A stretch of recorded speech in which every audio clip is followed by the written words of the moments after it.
آئی M F کی projected rate دیا ہوا ہے کہ آئی ایم ایف پروجیکٹ کر رہی ہے $343 بائی جون اینڈ 2024.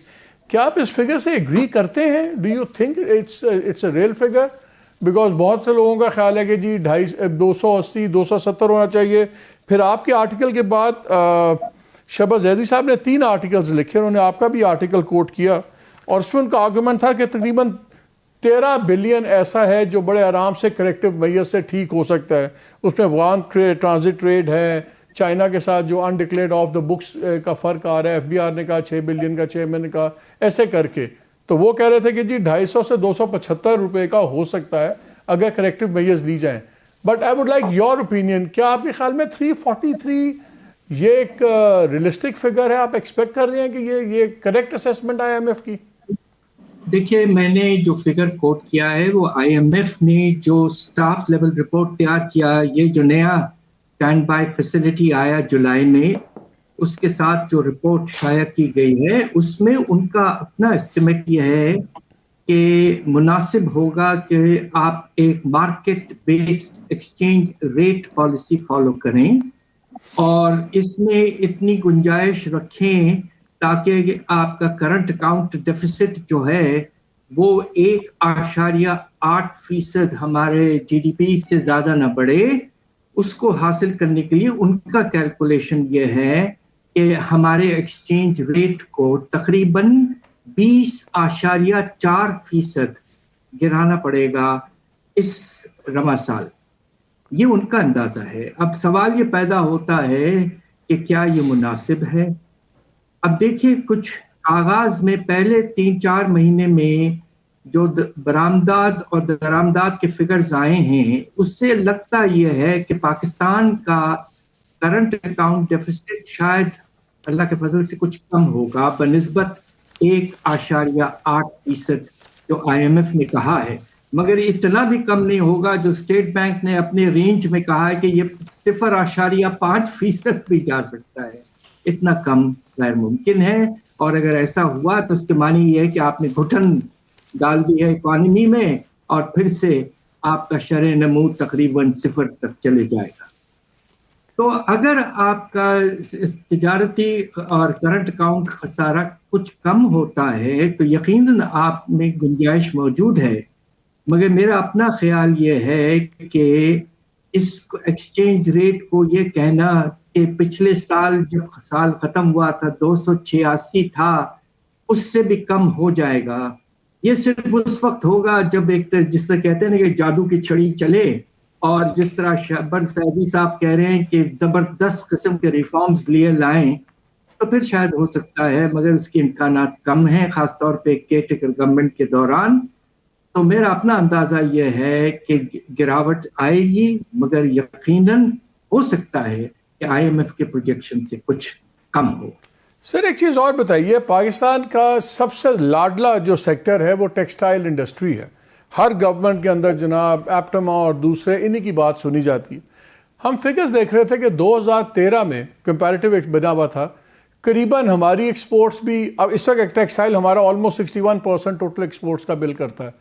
ہماری ایکسپورٹس تھی تقریباً 25، انڈیا کی تھی کوئی 24، بنگلہ دیش کی بھی 2013 میں 25 سے قریب. انڈیا 2022 میں 44.4 بلین پہ پہنچا ہوا تھا، بنگلہ دیش 45 پہ تھا، ہم صرف 30 پہ تھے، اور امپورٹس ہماری 70 بلین ہو گئیں، جس کا 7-8% تو ٹیکسٹائل ہی کرتی ہے. ہم نے جتنی لاپ سائڈڈ پالیسی میکنگ نظر آتی ہے ٹیکسٹائل کو پروموٹ کرنے کے لیے، اس کے میں ریزلٹس نہیں مل رہے. اور ایک انالیسز آئی ڈونٹ ریمبر کس نے لکھا ہے، شاید شبر صاحب نے لکھا ہے، کس نے لکھا ہے، انہوں نے کہا جی ایک ٹرینڈ بھی ہے کہ جو ہمارے بڑے انڈسٹریلسٹ ہیں ٹیکسٹائل کے، یہ بھی ریل اسٹیٹ پہ زیادہ آگے ہیں، چاہے باہر ہیں یا پاکستان میں، اپنے پروجیکٹس میں اس طرح ری انویسٹ نہیں کر رہے جس طرح انڈیا میں ہو رہا ہے اور بنگلہ دیش میں ہو رہا ہے. لیکن ہماری تمام planning is captive to the textile industry جو ہے. از اٹ ٹرو کہ ہم زیادہ ہارش بات کر رہا ہوں میں ٹیکسٹائل کے اوپر؟ میری گزارش یہ ہے کہ شاید آپ جو کہہ رہے ہیں کچھ سال پہلے مناسب. ایک وقت ایسا تھا جب ہم نے اپنے ایکسپورٹرز کو، اس میں خاص طور پہ ٹیکسٹائل ایکسپورٹرز شامل ہیں، 4 مراد دیے ہوئے تھے. 4 اور وہ کون سے تھے؟ ایک تو یہ کہ انکم ٹیکس جو ہے وہ صرف 1% ایکسپورٹ ویلیو تھا.